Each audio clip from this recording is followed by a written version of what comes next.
There. Before I get to my fish story, let me just talk about the theme for a second, because that does play into all these things we talk about. Theme is really important. And I just want to imagine that you have a pair of sunglasses on and everything that you look through gets colored. So the glasses are the theme. The theme is the lens you're looking through, and it's going to color everything, and everything you explain needs to reflect on what that coloring shows. So everything that we talk about, even though we don't say theme over and over and over again, everything comes back to the theme, and we can talk about that with your mentors. And context is sort of like that too. So the thing that people always would say to me when they would talk about context, it's like a fishbowl. Well, okay, I kind of could interpret that because nobody explained how it was like a fishbowl. So I got this image. I thought, I just Googled fishbowl context, and this is what came up. So you can see that the fishes are kind of floating around in there. Now, you know, this might seem kind of elementary and hokey, but there's all kinds of things. This is obviously more of a social science sort of psychological story or whatever that this is reflecting on. And these fish do not look happy. So, so we're just going to use it to get the whole thing started. So I thought, well, okay, so let's use the idea of fish in this fish bowl or in an aquarium. And historical context basically is explaining the events leading up to or setting the stage for the person or event your project focuses on. This is where that long-term and short-term came in. So in the superior, it basically says, analyze the short-term and long-term causes of the historical event. And we think of that like a timeline, right? We think of that as very linear. But let's imagine that we've decided we want fish. My daughter's 23 and she still wants fish. And so, so you decide you're going to get fish. Well, so let's just imagine these fish's story. And we have to describe and think about the trip to the pet store to get the fish. What is involved in that trip to get the fish? Why do we want the fish? You know, what did we need to get there to get the fish?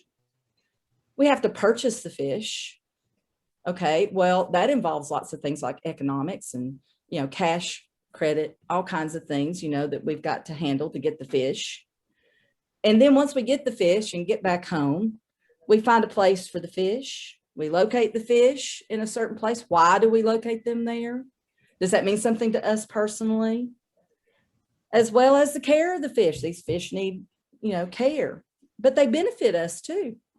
All kinds of things kind of play into this story if we're describing it to someone in a very long-winded story like mine. All these things are part. Oh, but then what part did your parents play in this whole mess?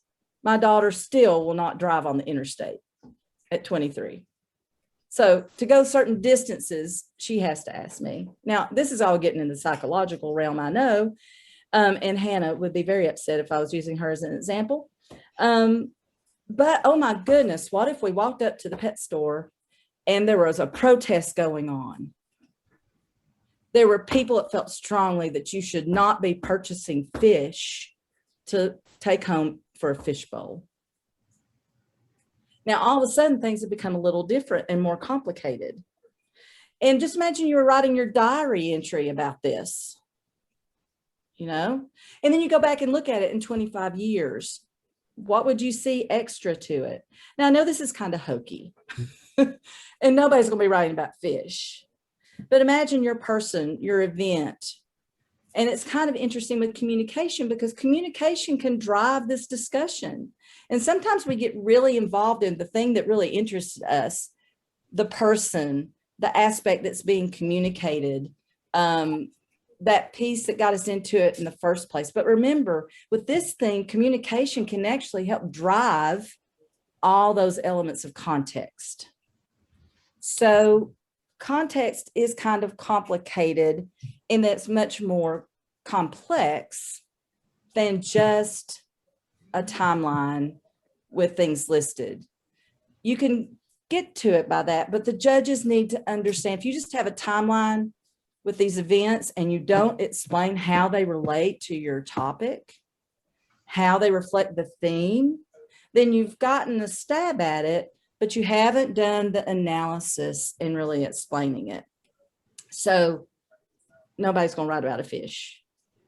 But I think you can see just in the story of these two fish, there's a lot that goes into it. Okay. I don't even know where fish in the pet store, I don't even know from whence they come. I mean, I bet that's even a story in and of itself. So just food for thought. Historical context is one of those things that's hardest to capture and get a hold on. And again, we throw a timeline in to try to help us do it. But remember, the timeline alone will not work because you haven't analyzed it into your text. They're very helpful. But just as an example, one of our projects quite a few years ago that ended up going to nationals in an exhibit category on the Triangle Shirtwaist Fire. Some of y'all remember this project, won gold. And when we met with the students, at that time, it was William Hardy that was helping me with it.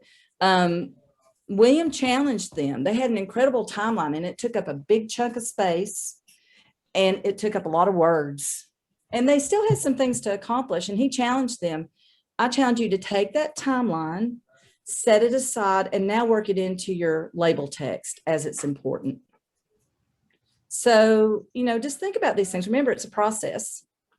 You're not going to do all these things at one time, but just find some ways that maybe you can take it that one more step towards analysis with your context. Look at your timelines, look at the element you put in for context, make sure you're analyzing it so that you don't want the judges asking why or how.